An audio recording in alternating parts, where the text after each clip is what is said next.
Aujourd'hui, mardi 19 mai 2026, le football sénégalais retient son souffle.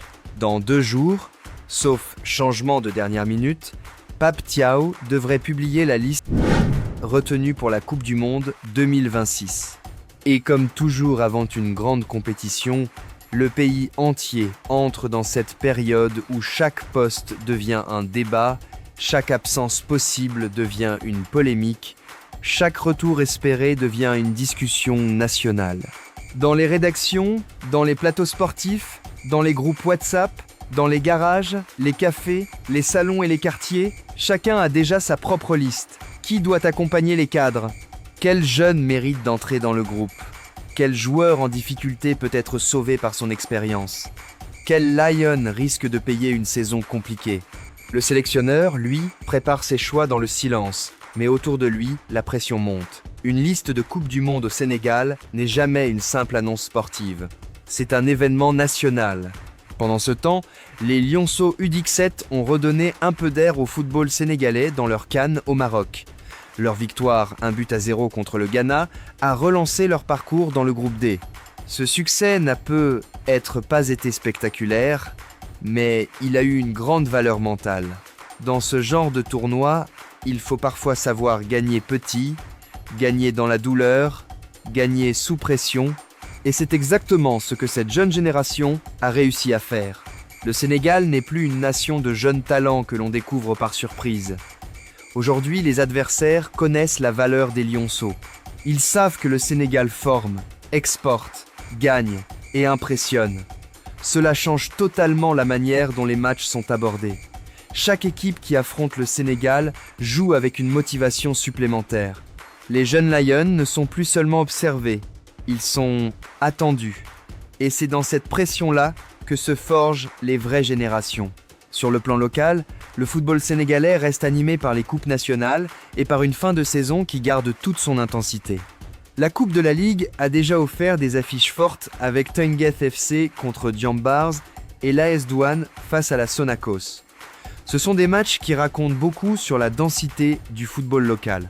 D'un côté, des clubs formateurs, de l'autre, des équipes de caractère, des formations capables de faire tomber les favoris sur un détail, une erreur, un penalty ou une séance de tir au but. La Coupe du Sénégal garde elle aussi son parfum particulier. Le dernier carré a réuni des équipes comme Casa Sports, Diambars, Pout SC et l'Université Gaston Berger. Derrière ces noms, il y a des histoires très différentes. Casa Sport porte le poids populaire de Ziguinchor. Diambar représente la formation structurée. Pout SC et l'UGB rappellent que les coupes nationales sont souvent le terrain des surprises. C'est là que les hiérarchies peuvent trembler. C'est là qu'un joueur inconnu peut se révéler. C'est là qu'une saison peut changer de visage. Mais la grande bombe internationale du jour vient d'Angleterre. Pep Guardiola serait sur le point de quitter Manchester City après 10 ans à la tête du club. Si cette information se confirme, ce ne sera pas seulement le départ d'un entraîneur, ce sera la fin d'une époque. Guardiola à Manchester City, c'est une révolution tactique, une domination nationale, une méthode, une exigence, une culture de la possession et du contrôle qui a transformé la Premier League. Pendant 10 ans, City a été façonné à son image. Le club a gagné, dominé, parfois écrasé, souvent impressionné. Mais aujourd'hui, l'idée même d'un départ de Guardiola ouvre un nouveau chapitre. Qui peut remplacer un entraîneur pareil? Comment garder le même niveau d'exigence? Comment éviter que la fin d'un cycle ne devienne une chute? À Manchester, la question n'est plus seulement de gagner le prochain match. La question est désormais de savoir à quoi ressemblera l'après Guardiola. Et ce qui rend cette histoire encore plus folle, c'est le timing. City joue encore gros dans la course au titre. Arsenal est tout proche de réaliser un rêve attendu depuis 2004. Et au milieu de cette bataille, la rumeur d'un départ de Guardiola tombe comme une onde de choc. Le football adore ce genre de scénario. Un maître en fin de cycle, un ancien disciple devenu rival, et une première ligue qui peut basculer sur une seule soirée. Mikel Arteta, lui, va suivre Bournemouth contre Manchester City avec une attention particulière. Il l'a presque reconnu, il sera le plus grand supporter de Bournemouth. Et comment pourrait-il en être autrement? Si City trébuche, Arsenal peut toucher le titre. Si City gagne, la pression continue jusqu'au bout. C'est une situation étrange pour les Gunners.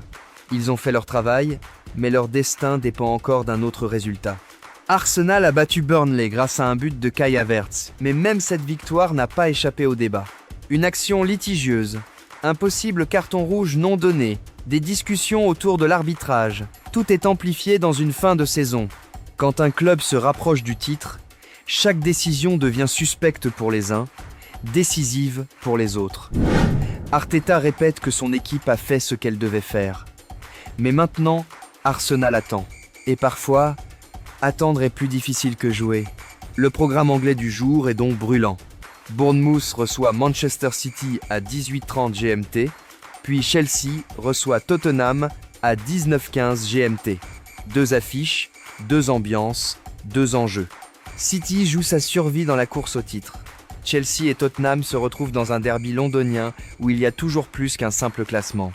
Il y a l'orgueil, la rivalité, la pression des supporters et cette sensation que même une saison compliquée peut être sauvée par une victoire dans un grand derby. En France, le grand sujet reste Ousmane Dembélé. L'attaquant du PSG doit suivre un traitement pour une gêne au mollet droit ressentie lors de la défaite contre le Paris FC. À moins de 2 semaines de la finale de Ligue des Champions contre Arsenal, c'est une alerte énorme.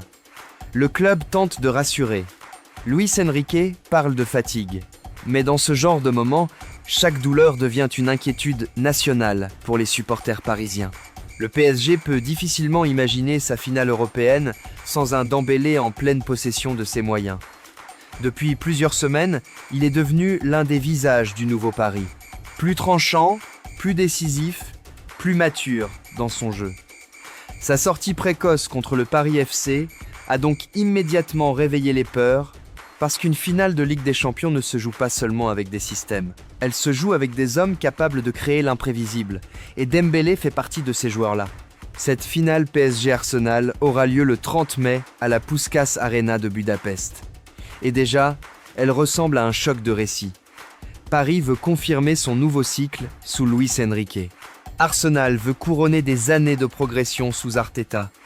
Le PSG veut montrer qu'il n'est plus seulement une équipe de stars, mais un collectif. Arsenal veut prouver qu'il n'est plus seulement un projet séduisant, mais une équipe capable de gagner le plus grand trophée européen. En Ligue 1, la fin de saison a aussi livré son lot de drames. Lille et Lyon ont validé leur qualification pour la Ligue des Champions malgré leur défaite. Marseille jouera l'Europa League. Nice devra passer par un barrage de relégation face à Saint-Étienne et Nantes-Toulouse a été interrompu par une invasion de terrain. Voilà une fin de championnat à la française, entre billets européens, peur du vide, colère des tribunes et tension populaire. Nice, surtout, vit une situation difficile. Passer par un barrage, quand on pensait pouvoir respirer plus tôt dans la saison, c'est une épreuve mentale. Saint-Étienne, de son côté, arrive avec toute la force symbolique d'un club historique qui veut retrouver sa place. Ce genre de confrontation dépasse le simple football. C'est une bataille d'histoire, de public, de pression et de survie. Au Brésil, la grande histoire du jour s'appelle Neymar. Il est inclus dans la liste du Brésil pour la Coupe du Monde 2026, malgré 3 ans sans jouer en sélection. Carlo Ancelotti fait donc un choix immense. Il rappelle une légende blessée, critiquée, parfois contestée, mais toujours capable de faire trembler l'imaginaire d'un pays entier. Neymar, ce n'est jamais un nom neutre. Certains supporters voient son retour comme une évidence. D'autres y voient un risque. Est-il encore capable d'enchaîner ? Peut-il supporter l'intensité d'un mondial ? Est-ce un choix sportif ou sentimental ? Avec Neymar, toutes les questions deviennent plus grandes. Parce qu'il ne représente pas seulement un joueur.